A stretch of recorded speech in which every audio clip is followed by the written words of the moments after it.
Sa mga nag-wish po dyan na sana bumalik na yung dating Leticia. Yung dating mukha ni Leticia. Ang lakas yun naman kay Lord. Kaloka kayo. Lakas yung magdasal. Ayan, bumalik na.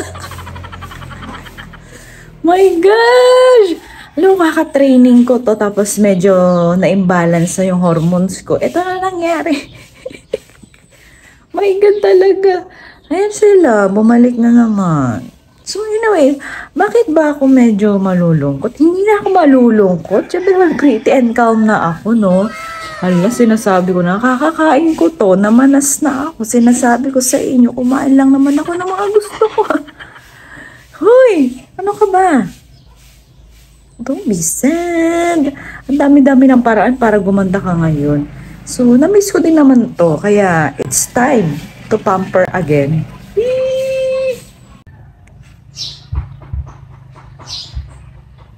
I'm working out again. And it's okay kasi maganda naman katawan ko. So ano sakripisyo ko? Maganda nga ang katawan ko pero yung mukha ko nagka-suffer. O maganda yung mukha ko pero yung katawan ko hindi. O diba? Ganun talaga, kailangan mo magsakripisyo. Kung hindi ka naman magsakripisyo, ano na lang gagawin mo? Hindi puro maganda ba? Hindi puro maganda. Dapat may pangit din.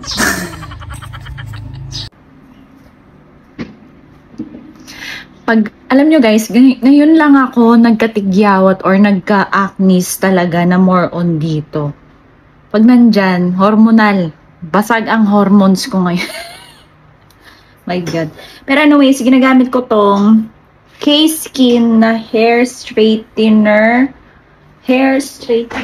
comb. Napakadali lang itong gamitin. Para ka lang nagsusuklay. Ayan. Super dali niyang gamitin. Voila. Straight na agad yung hair lalo mo. Yan, sa mga girls dyan na nagmamadali talaga, ito talaga ang maire-recommend ko sa inyo. Okay, quick story. Nag-start tong tigyawat ko noong pagkatapos kong makikontest ng bodybuilding sa Paniki, July 30. Mga August, month ng August, nagsilabasan sila. Kasi after nun kasi, wala pa, makinis pa ako nun eh. Ang nag-trigger talaga nun ba, yung pagkain-kain ko ng kung ano-ano, yung parang pizza, ganyan-ganyan, tapos kung ano-anong pinagkakain ko, more on, parang super matamis, ganon. Doon lumabas yung mga tigyawat ko. Hanggang ngayon, ewan ko nga ba bakit ganito, tapos feeling ko, ano din, hindi rin ako, parang naging abnormal yung ano ko, yung mens ko. Nagkaroon ako pero patak-patak lang nung itong October. Patak-patak. Ay, ewan ko.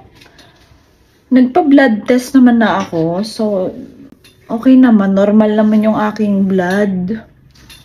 Sa hormones, hindi ko alam baka meron na akong abnormalism. Pero majority talaga may abnormal na.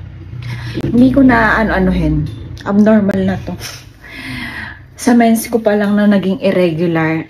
Abnormal na talaga. Kaya naging ganito. Dito siya lumabas sa face lalo ko. So, yun.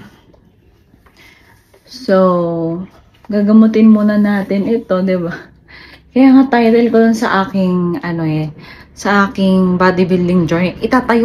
Tinaya ko talagang buhay ko dito. Ayan, buti na lang talaga guys, nandito na naman ang Pretty and Calm Pasig dahil to the rescue sila. Ayan, agad-agad ako nagpagluta drip kasi kailangan ko talagang ma-detox ang aking katawan galing sa super stress na bodybuilding journey ko. Ayan na. Alam namin kasi nagkaroon ng detox. Hindi lang dahil nakikita nyo or sinabi niya, diagnosed talaga siya. So, we would expect na kapag na-stop yung treatment niya or under stress or depending on the lifestyle that she has, talagang magre-reoccur yung acne.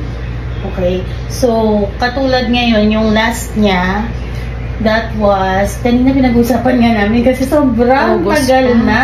June, parang June pa ata. Talagang kung October 27 ngayon, I think, nung binabasbasa na naman ako ni Ma'am. My God, na-breakout si ate nyo.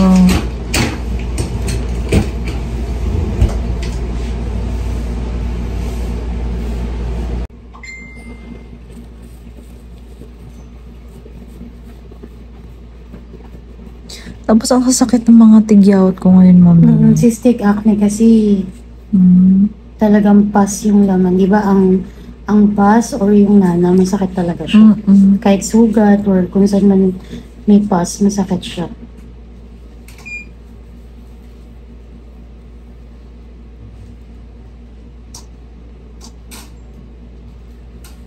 Tapos parang feeling ko din, naging oily na naman yung face ko. Dahil kaka-workout. Nagsilabasan. Siguro na lang mag-invest tayo kapag ganyan. After workout, skincare talaga. Para para hindi siya oily. Kasi lahat ng sweat nandun eh.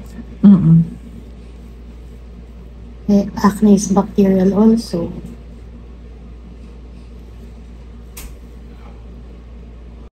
Okay guys, so medyo dinadahan-dahan ngayon ni Ma'am Ninya ng Pretty and Calm yung pag-facial niya sa akin kasi masakit nasasaktan ako sa aking tigyawat ngayon.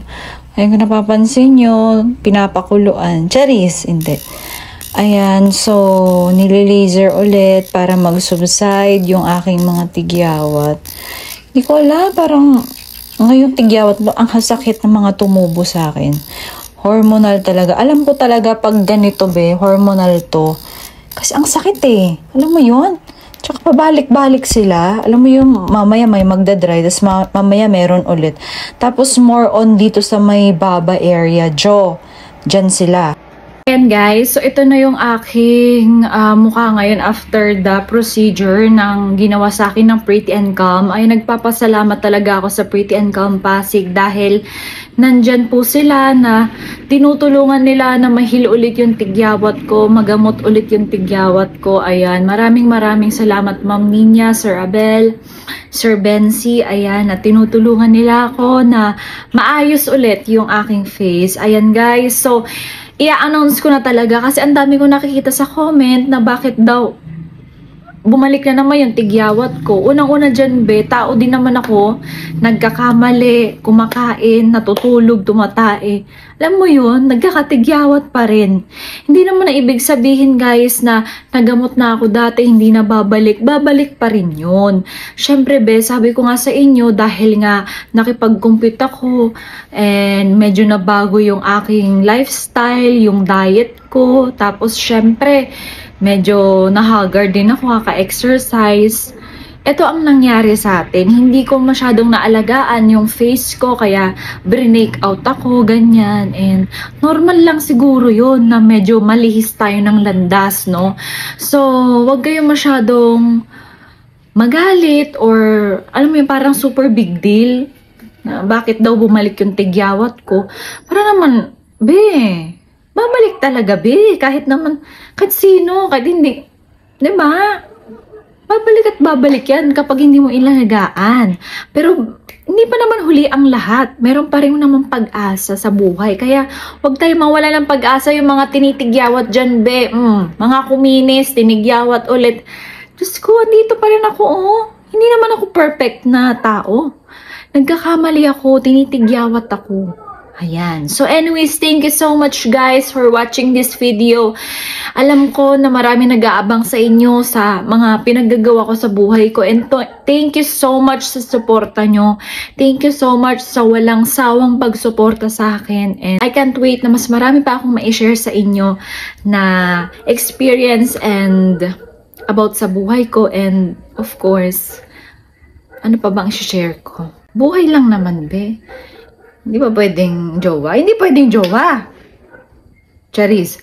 Anyways, thank you so much guys for watching. So if you haven't subscribed, abangan nyo yung mga transformation ulit ng mukha ko. Kung hanggang kailan, kung maabot ba natin ng 1 month to or 2 months yung paghihil ng tigyawat.